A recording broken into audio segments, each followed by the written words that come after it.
Thank you. So, what else we got here? When we get this, it's always good to keep this stuff clean. So, what we want to do is we want to take a can of something like this. This is a corrosion prevention, waterproof lubrication. This is good stuff here. We'll squirt this on the deck, wipe it around, and this will help get the cosmoline and other stuff that he put on here so it wouldn't rust. So that's all well and good. We should have a regulation miter slot in here. This is so we can attach jigs to it. Another thing we're looking for is to make sure all the parts of it are clean and free of cosmoline. So we've got this little disc here. This is what allows us access to the bearings underneath. And this pops out. And here you can see this is what cosmoline looks like. So we want to take care of that. We want to clean that up because this is sticky and dirt really loves this stuff. So what we're going to do is we're going to take some mineral spirits.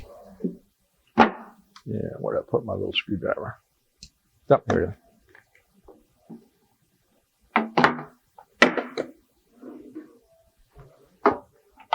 Mineral spirits is what you want to use to clean the stuff with. Works really, really well.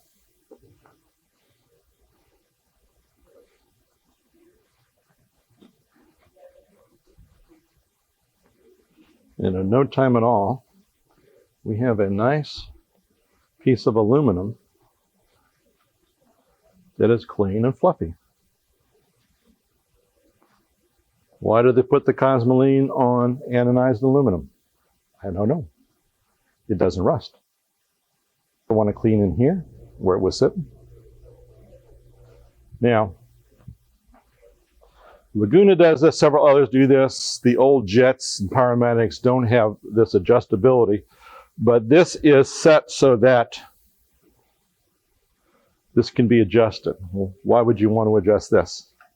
Well, when you put it in here and run your finger, there's an edge. So if you're pushing a piece of wood to and it's going to hit that edge, it's going to stop.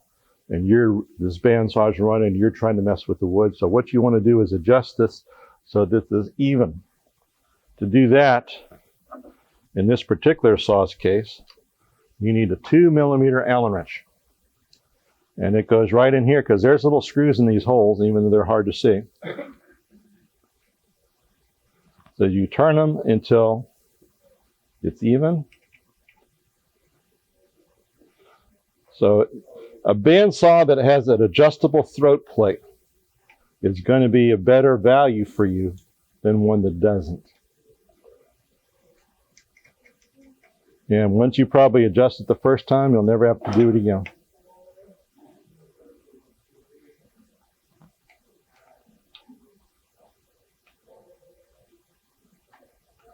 So there we go. And then these things, don't tell me my little screw fell down again. Try to put it in my pocket.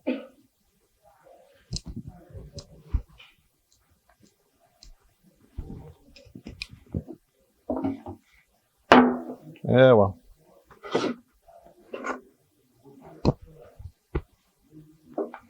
They come with a screw that screws them down and holds them in place, and I've got one here, and I'm find it during the course of the demo. But that holds this down. So now it comes time to put a blade on. So when we put a blade on this, you'll see that I've got this right here. All these will have it. This is a piece of steel that's got a groove in it, cut all the way through. So the steel over time can expand and contract, and that could come out of level. So what they do is they put a bolt in here that will hold this tight together so that won't let the deck move on us. I'll take this out. Yeah. So that's kind of important stuff. Now, about the blades. Let's talk about blades. This is what we're going to put on them. This is a Spirit, 115 inch. Talk about blades. This tells you right here what you're looking at. This is a 4 teeth per inch. It's 0.025 inches thick. Okay. It's a 3/8 inch width, and there's one of them. And this is it's a ripper cross cutting, and we're good to go. It's hook tooth. What's a hook tooth? If this is the cutting edge of the blade, okay, and you go down here to the center of a circle that this blade is rotating around, if it is parallel with that center, then there's no hook on this. If it's leaning forward, it's a hook tooth. If it's leaning back, it's not. If it's leaning forward, that means when the blade hits the wood, it pulls the wood into it. So a hook tooth is actually easier to use to saw through stuff. Doesn't matter if it's a bandsaw, a table saw, hook tooth will make it easier for you to get the wood through the blade. It's a very, very common type of blade. This blade over here is a silicon steel blade by Timberwolf, and this is 0.032 thick. Why is the difference? If you are going to saw wet wood, you want this thicker blade. This is designed to saw wet wood. Wood that if you left it on your deck and walked away, came back a couple hours later, it'd be rusting like crazy. Okay, that wet. You're going to get wet cutting the wood. So if it hasn't dried, if it's wet wood, you want the thicker blade. It holds together, it cuts a straighter line than the thinner one. The thinner one is for regular air-dried wood or kiln-dried wood, the wood that's dry, just a regular moisture content. And it's going to do a very good job. So,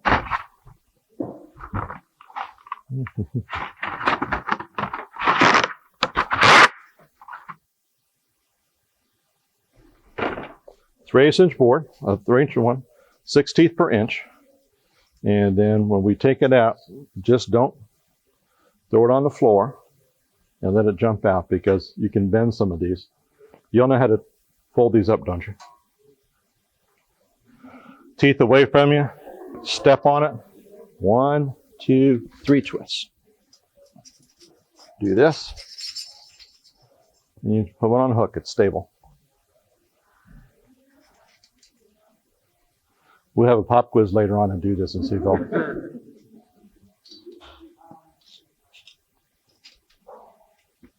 There we go. So, is it possible that when they fold this up and you unfold it, that it can be backwards? Yes. Yes, it is. If it is backwards, all you do is fold it up again and undo it the other way.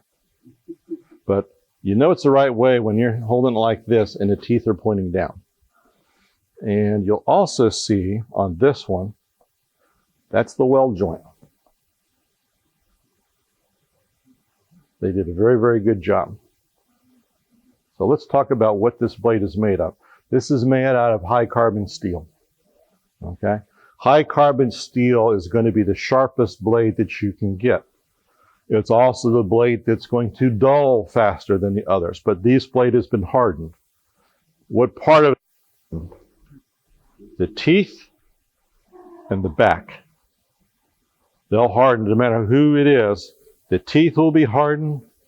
The back will be hardened. The center won't be. Why do you think that is? To make this turn. Because we're putting a lot of pressure on that blade to make a tight turn. So that allows us to be much more flexible. The other thing you know is that the Timberwolf, the difference between Timberwolf blades and the rest of these blades, this is made of hard carbon steel. The Timberwolf blade is made out of silicon steel. It's the same thing. They harden the teeth, they harden the back, but because of the silicon steel, where we might have to tension this to 3/8 inch tension, on that one, that might be tension half that. So it's easier on the tires over a long period of time. However, if you have one of these things that takes the tension off the blade, we're not using it, it's kind of a moot point. Now, How good is Starrett? Well, let me tell you this. These are excellent. I have Timberwolf in my shop, but how good is Starrett?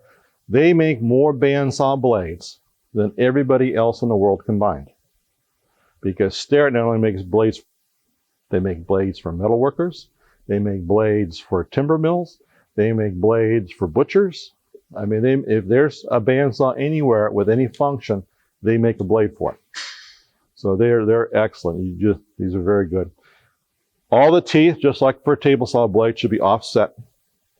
Says we really don't want the wood to rub up against the blade because that's going to generate a lot of friction. And that is not necessarily a good thing. So how do we get this on? Well, we've got the groove here. So we're going to put her in. We're going to flip her. And then we're going to try to do all this crazy stuff.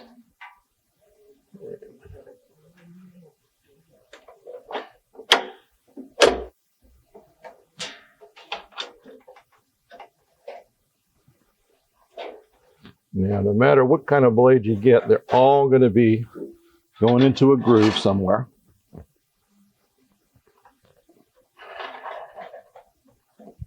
And all we're trying to do right now is just get this stuff where it's supposed to be.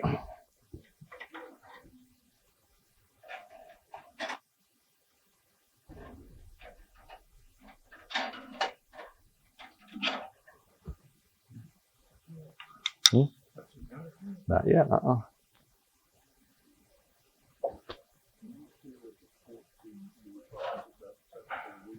Uh-huh.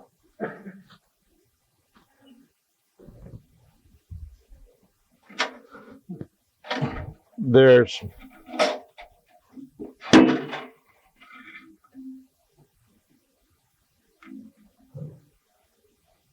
there we go. So what we want to look for is make sure that it's on the tire. It's in the groove. It's in the groove. We don't want anything touching. Want the blade touching this at all? We don't want the blade touching that at all. The guides. We just want the blade to be free in there. This is a little block they put in there to help with the dust collection. So if you have one of these and it's not going in, that's because this is in the way. And that just sits in there like that. So the blade's on. Are we done? No. First, we want to tension this thing and get into the proper tension. Then once it's tensioned, get in the proper space. So this is where fun happens. So we've got a 3/8" blade. And this thing is cranked. So what we'll do,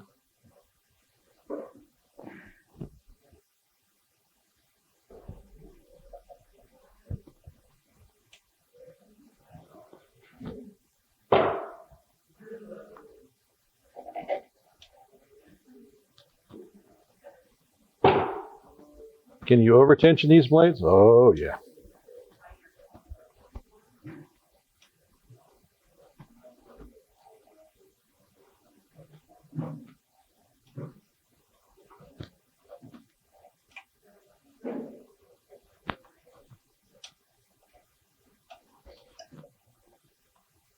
Now we're at 1/2 inch.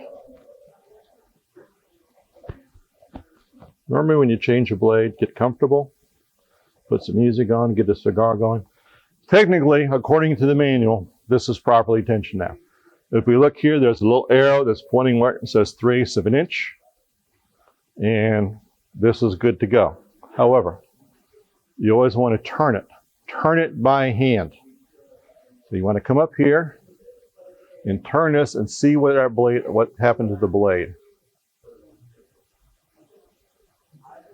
Now, right now, the blade stayed on the tires. It's looking good here, looking good here. However, this blade is not in the proper position to cut.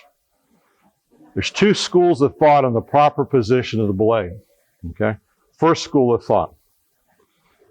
The tire is this wide, and we're just talking about the rubber part of the tire. The first school of thought is you want the center of the blade, no matter what size the blade is, right in the center of that tire. Okay? And that works. That's viable. It works. The only problem with it is that These things bend, will deflect. And if you're sitting dead in the middle, there's enough flex in the blade that the cut won't be straight. If you ever wonder why you cut something on the bandsaw, especially if you're resawing, why it's fat at the top and skinny at the bottom, well, it's because it's not tracking right. You've got a degree. Or why it's thicker when you first start and thinner when you get, because that's the blade going with the grain. To make it right, what you'd had to do in the past was put up a temporary fence attached to your big one, and then put some kind of shim so you move it out the same degree it deflects. I know it sounds complicated, doesn't it? So you'd do test pieces, you'd check out the line. Some people didn't want to do that, so the manufacturers made a big round cylinder of steel that attaches to the face of the fence, and they call that the resaw fence.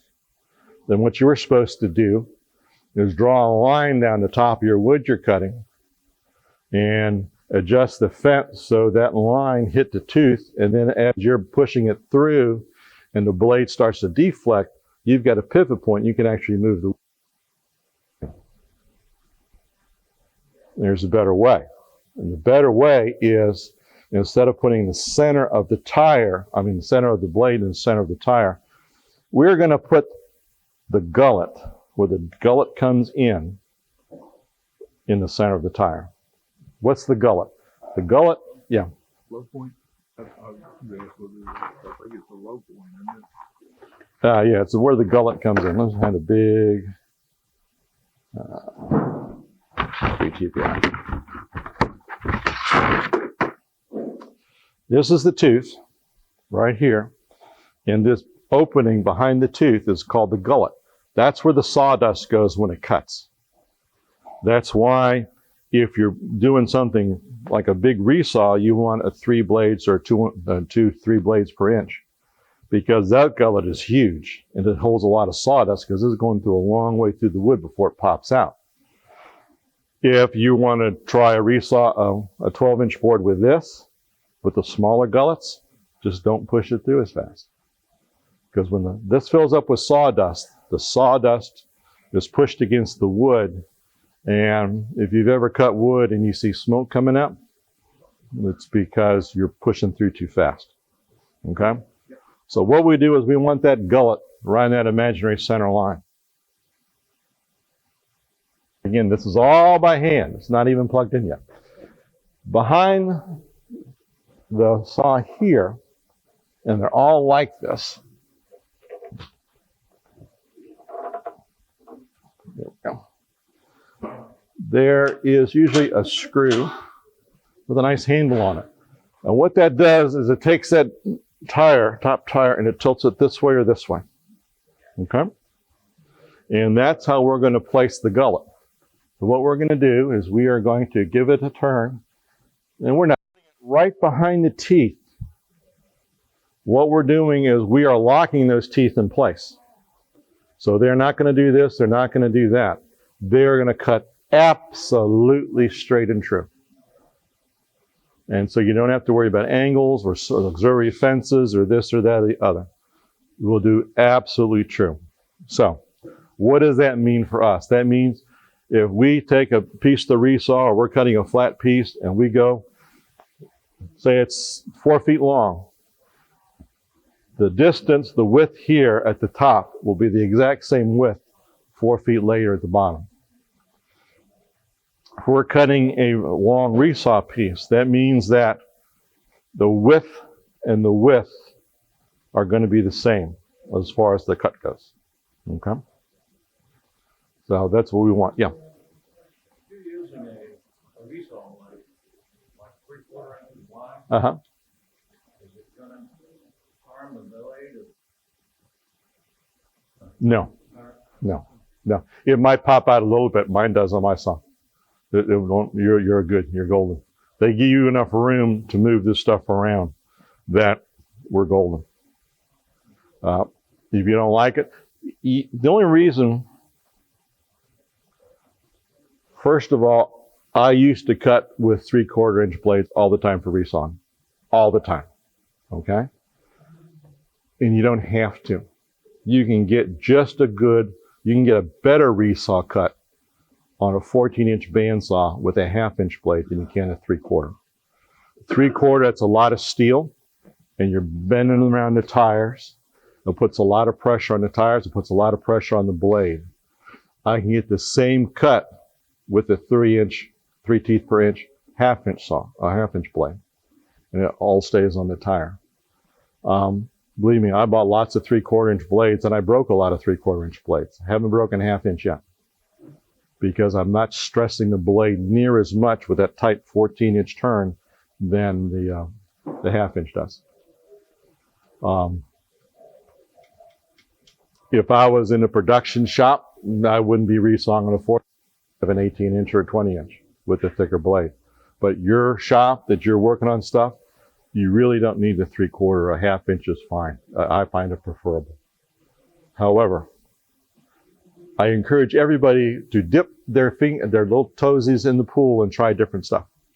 So if you want a 3/4, get a 3/4 inch, but you want something about 3 teeth per inch. It means there's going to be a rougher cut, but it's also, you're going to put it through faster.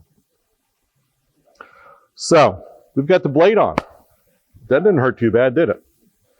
Some manufacturers make it really hard to put a blade on without taking this off, because you just can't get to the bearings down here or see the bearings down here. And even though they say, well, you can tilt the blade up at a 45 degree, no. I wish my Rikon did this. My Rikon, I just take the top off. It's easier. Do what I've got to do, get it all set up, and then go from there. The thrust bearing. The thrust bearing is what holds this blade from flexing this way. Okay? If I'm always putting the gullet, the end of the gullet, right at the center line of the tire, theoretically, I never have to move these or heaves down here. Because it doesn't matter how skinny the blade is, how big it is, the gullet's always in the same place. So these are always going to be right where they need to be for this blade. Now, would I tell you never to adjust that? No. Ideally, what you want to do when you do this, you take all these adjustments, you move this back, move it back, open them wide up. You don't want anything touching the blade while we're doing that tracking. Well, that's been done now. So now we can start touching the blade. We'll do it up here where y'all can see it, but you also do the same thing down here. This particular saw has a knob right here that allows me to move the whole bearing assembly forward and backwards. First step. Then what we want to do is we want to move this up so that these bearings, thrust bearings, are just almost touching the gullet, not quite there. And then we're going to lock it down. Now we've got these ceramic blades here and here. So there's 4 of them there, and we got this big one in the back. So what I want to do now is I want to put the big one from the back forward. To do that on this one, there's a knob right here. And we're going to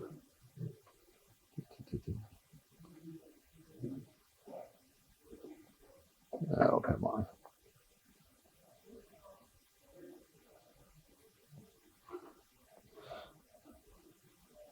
So I have to move the whole thing up and take the whole thing up at the same time. So what we're going to do, loosen this, touch the thrust bearing, okay, move this back, so that's in the right place.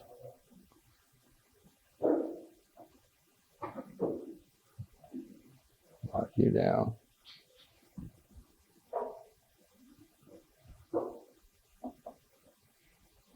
Now again, these folks want us to touch it, so that's touching there. Loosen this, squeeze them together. Lock it, lock it, lock it, lock it. Now, take it through by hand.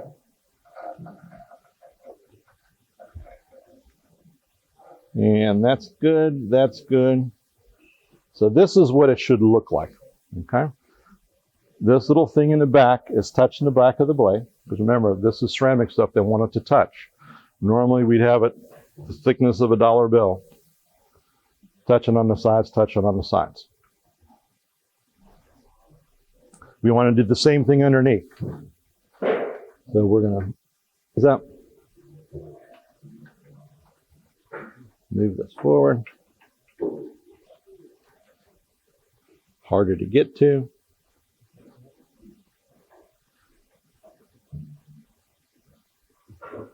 Yeah. Touch that there. Lock everything in.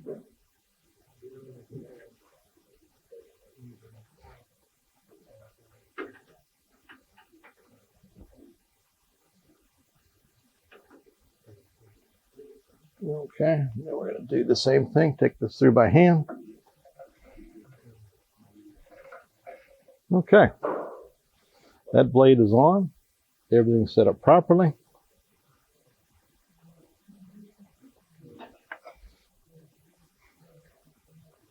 Now, particular to this saw, I'm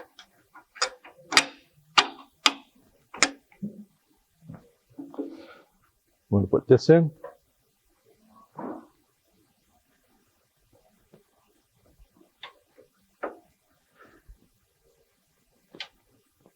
Okay, so we're good to go. Now, normally, unless you had something this big, you wouldn't cut this. So you want to, this is so you don't cut your fingers. And there's one underneath right here. When we close that door, it's there so we won't cut our fingers. Yeah. You should really never run the bandsaw with these things open. And then this right here is what we're going to loosen up and slide up. This also helps with dust collection, but mainly it's there so we don't hurt ourselves.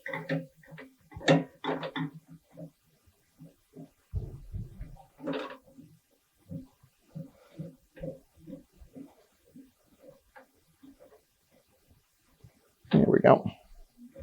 So, let's lower this a little bit in this one. There's got a knob right back here. They all have a knob that locks us, but until we do that, just go up and down. Ideally, you want this to be just a little bit higher than the thickness of whatever it is you're cutting. And then when it gets to where it's supposed to be, you lock it down.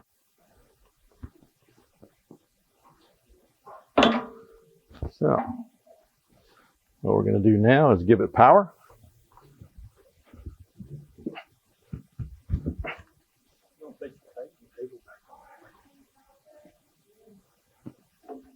Didn't.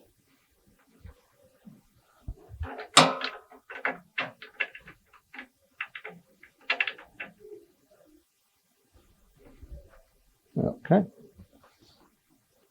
Good to go. And this is a magnetic switch. You know what that means?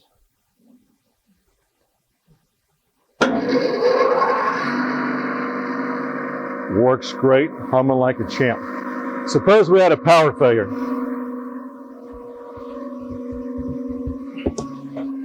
So you're in your shop working, power goes off, you go, son of a gun. Brakes are nice. It's a feature. It's a good feature. Now it's 3 o'clock in the morning. The power comes back on in your shop. You'll notice that that didn't come on again, even though the last time we touched it, it was on.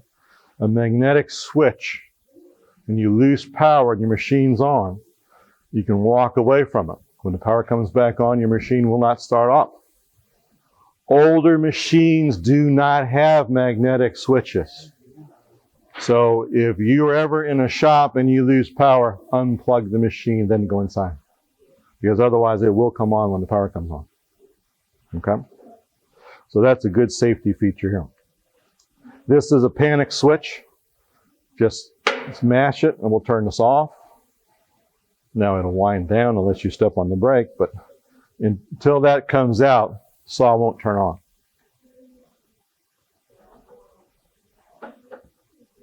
So good types of features, what you're looking for. Also, you start looking about accessories. Now, one of the accessories you can get for this and some of the other saws is it really helps to see what you're doing. So a light is always something that we really, really like. Okay? Now, what we've got here, we can actually use, because bandsaws are one of those saws that we can use that we really don't have to have fences. But fences will make our life easier. One thing I do want to say about moving stuff around. These are designed so that the cutting is always right here at the tip. So if you're trying to cut a turn, it's not going to help you if you really push up against the side of the blade to make the turn. Adjust so when you turn your wood into the blade, you're really not pressing on either one of these sides. You don't need to. How can you tell you are? You'll start seeing burn marks, or the blade will start talking to you. It'll make noises. Okay? But normally you just pivot and let that just do its job. So what other stuff do we need to make sure this is tuned? Well, I already talked about lubrication and cleaning stuff up and don't let it get rusty. So we've got products like mineral spirits to clean yucky stuff up. We've got, I use this a lot. I like this. This is a spray lubricant, but it also fights against corrosion.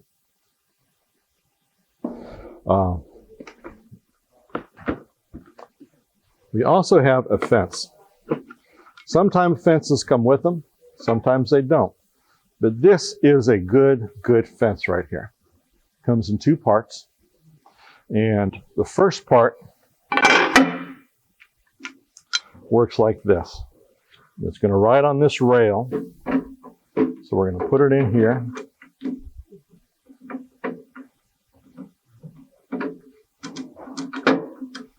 And because the way it's designed, it just moves right here. When we get to this part, we just lock it in place. This has got actually a ruler that's calibrated to this when they did it for you.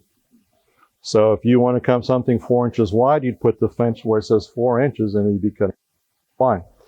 This type of fence is a dual fence, and it's a dual fence because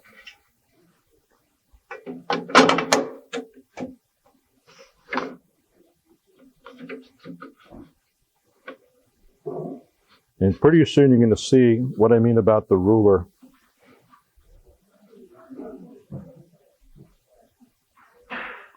Okay? This is meant for tiny things. So if I'm cutting something straight that's not very tall, and I want to get this down, I can't have the big fence up here because it would hit this. Okay? So this allows me to do small stuff, get in close. And this edge here is what I'm using. So if I wanted to cut something 2 inches wide, that's the works. Lock it in, off I go. And so if I want to do resawing, I take this off, flip it up this way. This is the resaw fence. And that fence came with that saw. It did. Same thing, if I want to cut 2 inches, I go to the edge of the fence.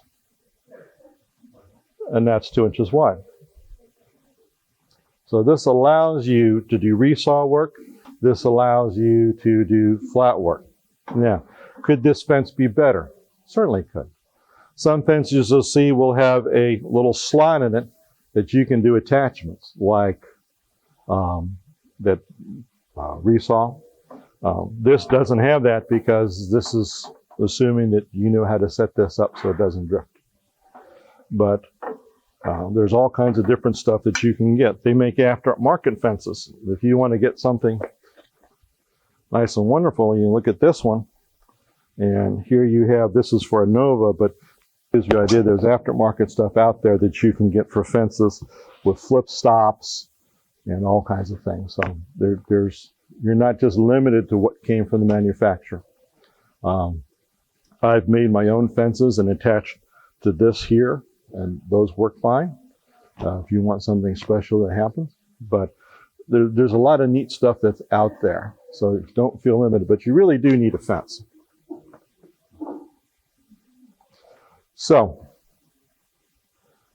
we took a saw, didn't have a blade, put a blade on there, adjusted the tracking, verified that it works, did the tension, set the fence, check this to make sure that this was nice and flat.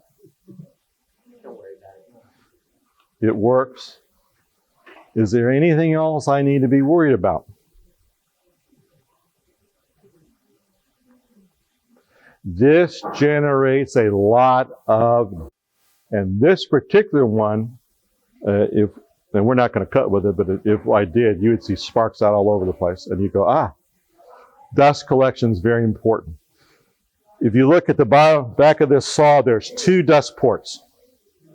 And it's plugged in. We can move it anyway. I will unplug it.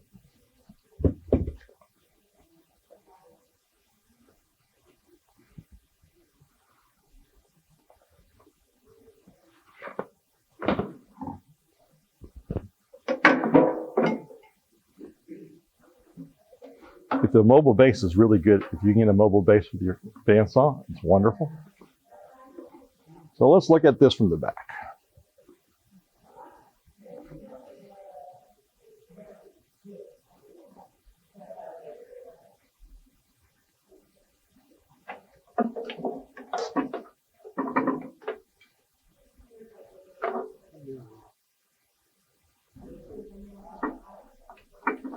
Here we go. 2 dust ports.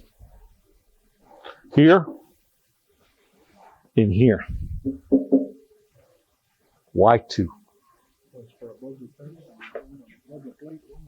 Well, this is moving at a good clip. That bandsaw blade's going through at a good clip. So it will push dust past this, and it's all going to go to the bottom.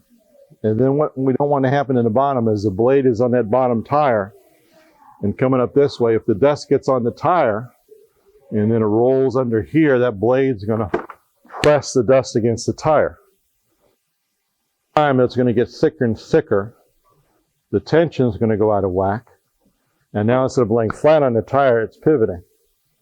So we want to stop that from happening. So one of the things we want is we want a dust port down there that's going to collect big pieces, or small pieces too, that this one misses. Okay? So we want, that's a good thing. We want to see things like that. The more dust collection you have is better. And you want to, this is just a simple thing. Hose is go into a Y and then back to your dust collector. Easy to do. Another thing we're looking for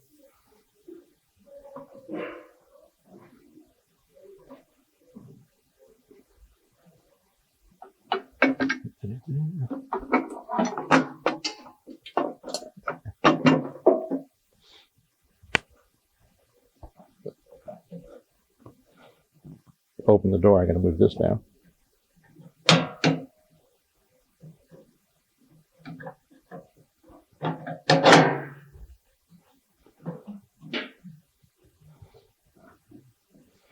Okay. See right here? That's a brush. Here on this side, or you'll see them on this side. The brush brushes the tire so the dust that falls on there is kicked off before the blade can compress it into the tire. So these are things you're looking for in your saw. You're looking for 2 dust ports. You're looking for a brush that's on that tire to keep it clean as this fills up with debris. And this brush does a very, very good job. Okay?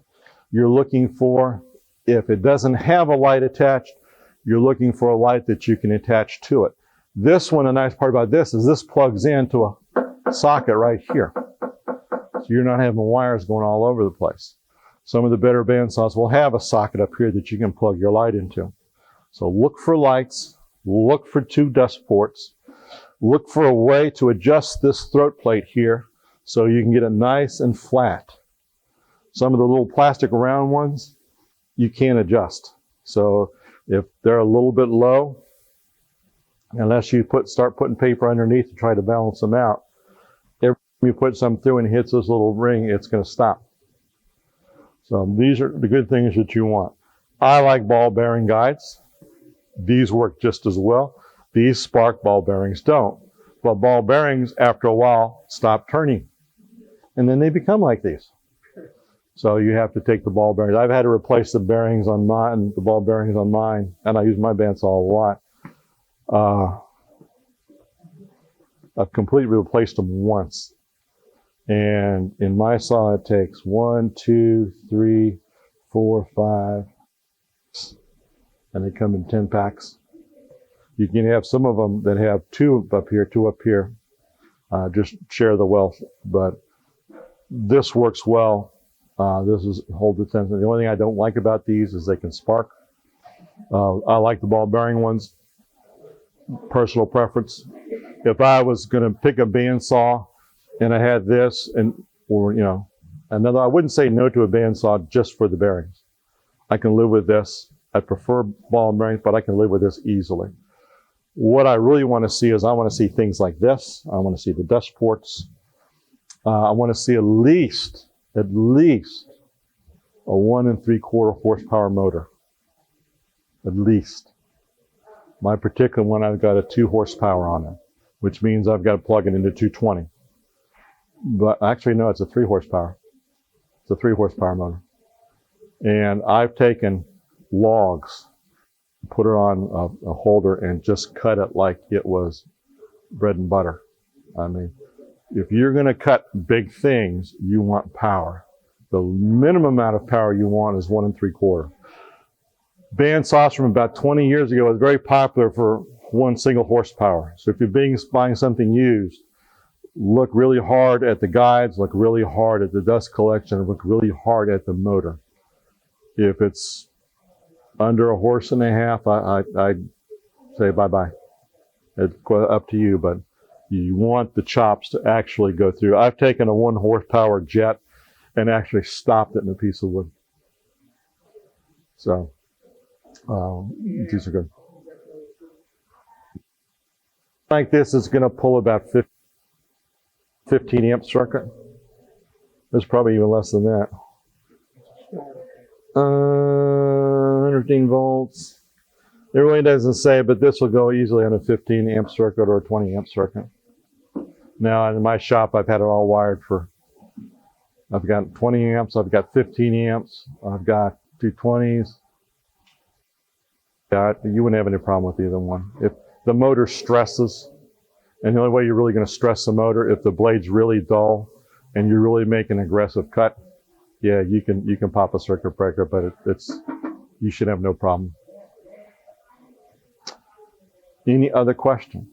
Because when it says 15 amps, it's not talking about 15 operating amps. It's talking about startup. Whatever. Yeah, it just works fine. I've never had a problem with it.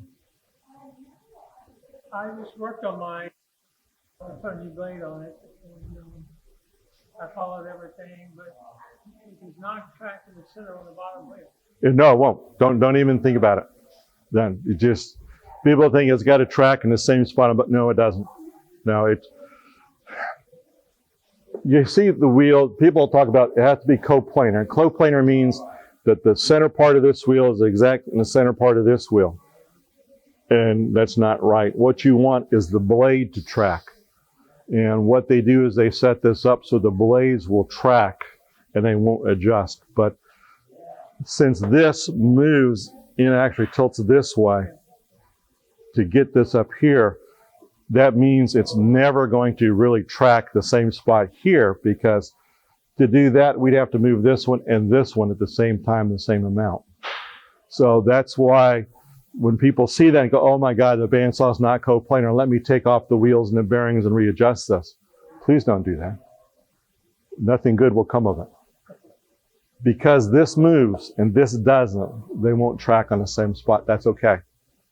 The biggest thing is that we want this one to be in an exact place, because when that is there, When it comes to here, we adjust this here to get it here exactly where we want it. Make sense to y'all? If you're using like a Starrett or something that's if you look here, there's a window here for you to look at. There's also a window here so you can see where it's tracking. But it's got a great big pointer, and it's pointing right in the middle of 3/8 of an inch. That should be the proper tension for this blade. Starretts are pretty cut and dry. You don't have to do anything funny. If it says 3/8, you do it for 3/8. And what you want, when you press here, you want this to deflect no more than 1/8 of an inch. Now, you also want it to do that. If you're cutting a big resaw piece, you go right to the middle of the blade, and it shouldn't deflect more than 1/8 of an inch. If you're getting real small, it ain't going to do that at all. That's the tension. Now, the Timberwolves are a low tension blade, and they'll give you instructions on the box on what to do. But basically, you're going to go back to where nothing was touching the blade. The blade was free flowing, but you had it positioned properly on the tire. What you're going to do is and you can have it set to, say you have a 1/2 inch blade and you want to tension it properly. What you're going to do is, when you get the blade on, just as it's grabbing, so you know it's loose, it flops a little bit, you turn on the saw, and that blade's going to go like this. It'll be fluttering like crazy.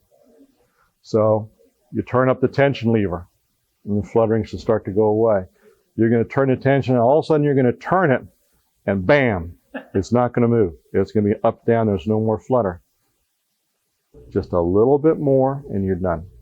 And most likely, if this was a Timberwolf, we would see that right here, just about the 1/4 inch, maybe more to the 1/8 of an inch thing. So it's really a low tension. And that just means that if you forget to tension a blade, who cares? Because it's a low tension blade. It does a great job. That's all I use is the Timberwolves. They pay a little bit more for them, but I really like that because sometimes I forget to detension. And I've never had a tire go bad because the blade is just making a groove into it. No matter what the manufacturer tells you, okay? In the real world, no more than 3/4 of an inch in width. No more. Less than 1/4 of an inch blade. But it says it'll take 1/8 of an inch. No, it won't. Because that blade is so small that you can't get that thrust bearing up with these bearings into the side. Okay? 1/4 inch. If you want something smaller than 1/4 inch, they do make conversion kits that you take this out and take this out and put the conversion kit in, and then, yeah, you can use an 1/8 inch blade. That's all you can use, but you can. If it's that important to you that you're going to make really tight turns, buy a scroll saw. But this, no less than 1/4. It really, it's too itsy witsy. This is designed not to be a scroll saw, it's designed to be a bandsaw. Those 1/8 inch blades are for people trying to make it into both, and it really doesn't play well that way. And normally you're going to find out that the best blades to use, the big 3 that I use, are 1/4, 1/2, and 5/8. 5/8 is my resaw blade, 1/2 is my general purpose blade. If I'm going to make that wind thing and make those tight little turns, I go to 1/4 inch. Any questions? Is there, okay, well, then. How could you tell when those tires are probably on the verge of wearing out? Usually you're not going to tell until all of a sudden you start throwing blades. And what's happening is that when you look at the tire and it's not moving, the tire's going to lay flat. But basically the adhesive has gone bye-bye. So as it turns and you start putting the blade under pressure, the tire is going to ride up and get underneath the blade, and then you throw the blade. And so you understand, and then you turn everything off and open the doors, and what happened? Well, the blade's off, the tire goes back to where it was. If you start throwing blades, you need to replace the tires. Replace them both at the same time. Another way to tell is physically if they break. Something like I've been hoping, put too much tension on it, Mm-hmm. trying to get the pushing too much Mm-hmm. sideways movement, you know, when you keep cranking more. But I'm wondering, will the tires eventually compress? Yes, they will. So if you're doing that, if you're doing anything that's not out of the normal, replace the tires and replace them both at the same time. And you don't have to take the wheels off. You can actually take the tire, just make sure that you get all the glue off, get it really good. And then the urethane replacements, you just put them in hot water for 30 seconds or so, splash them off, and you put them on the blade, and then as they cool, they'll shrink in there, and you're good to go for another 5 years, 10,000 miles, whatever comes first. Do we need to lubricate the blade? They do make a special bandsaw wax, and I should have brought one with me. It's over there. It's a long tube. And you can lubricate the blade. What would you use that for? Because the blade's not supposed to touch any wood. Pardon? Well, you can use it for wet wood. Sometimes wood reacts. When you cut wood, it's going to do one of three things. It's going to stay the same, it's going to open up, or it's going to pinch. So you can actually cut wood here, and if you've got you really probably are not going to see this on this size 3/8 blade, but it'll pinch, it'll start pinching the back. So what you do with this wax is a special wax. You turn the bandsaw on, and you don't cut the thing. You bring it to the side, and you're getting back here. You don't really need the side, so you touch, you're good.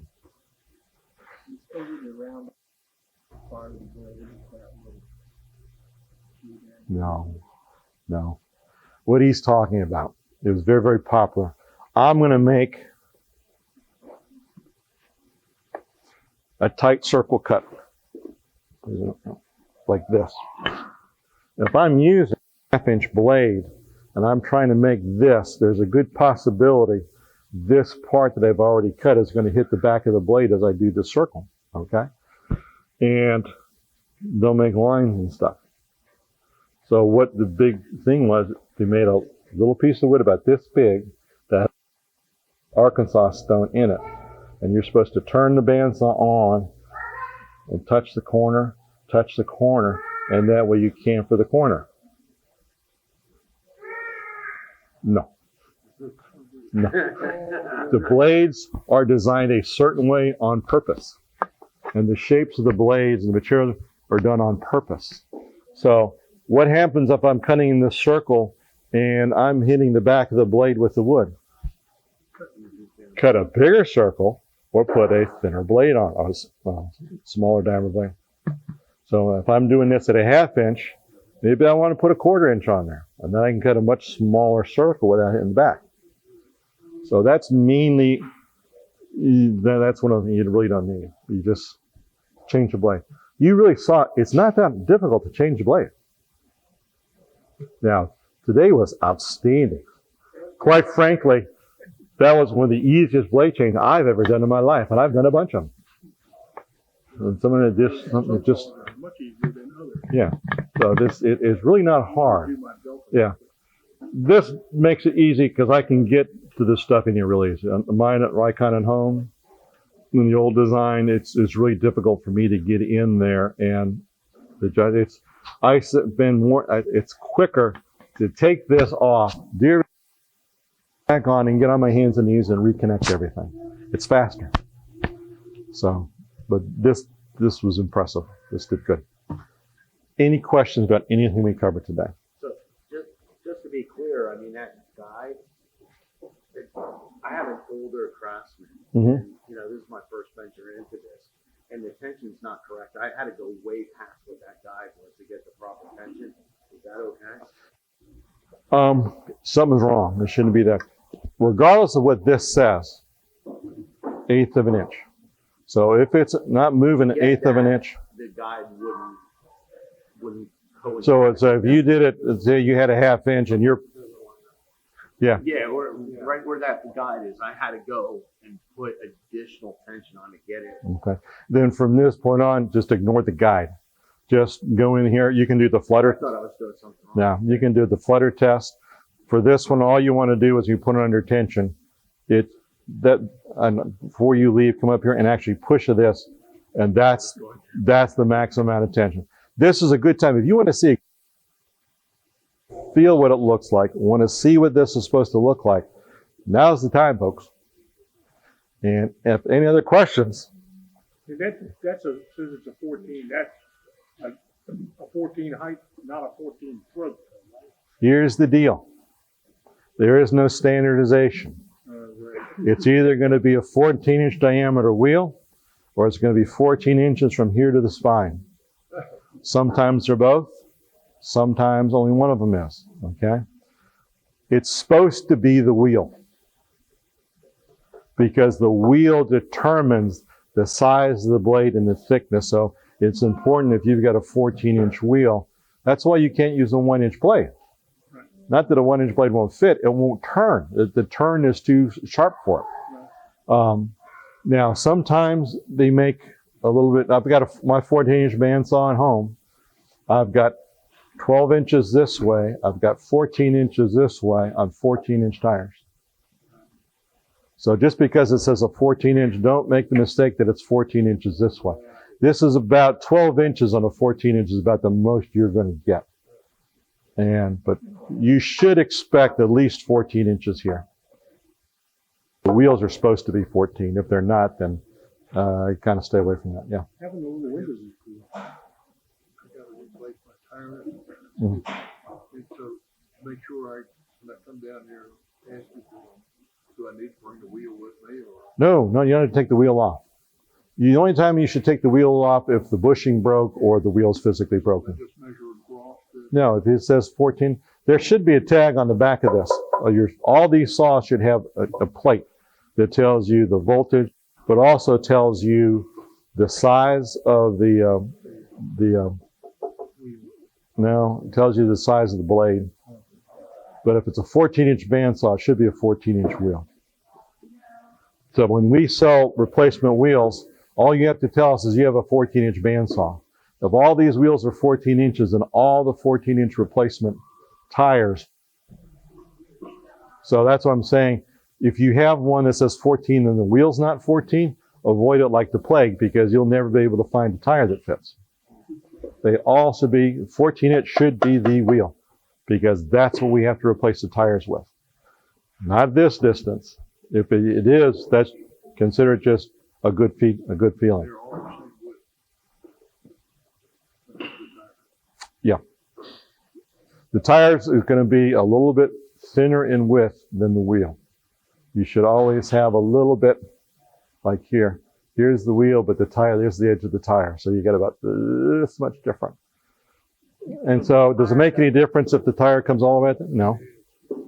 What you just want to do is you just want to have the center of the tire in the center of the wheel. So this distance and that distance looks the same on both sides. How can you tell? You look at the little window right here. If you have one. You have to look on the side. Any other question? Now, again, before we're done for the night, when time to go, we take this and detension it.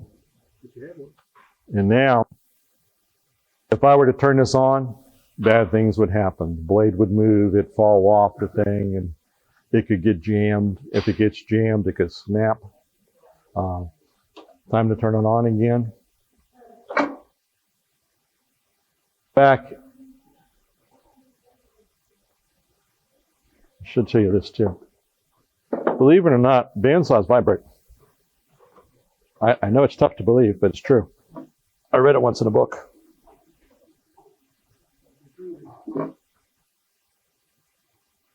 This is the handle right here that adjusts that tire. So this is what I turned to put this perfect. Now, as this saw runs and vibrates, this could move. So you will always have one of these. So once you get it perfect, finger tighten that. Now, As the saw runs over the years, that's going to get tighter and tighter and tighter. And then when it's time to replace it, you're going to be going, oh my God, I don't remember putting it this tight. But this is to keep that tire from moving. So after you get it set perfectly, make sure that you use this. Otherwise, after a couple months or a couple years, depending on how often you use it, it's not going to be tracking right. Okay? But the biggest thing is don't worry about coplanar, because this dust here, it's not going to be the same as the bottom tire. That's okay. They plan for that. Because I can't tell you how many bandsaws we've had ruined because they've taken off stuff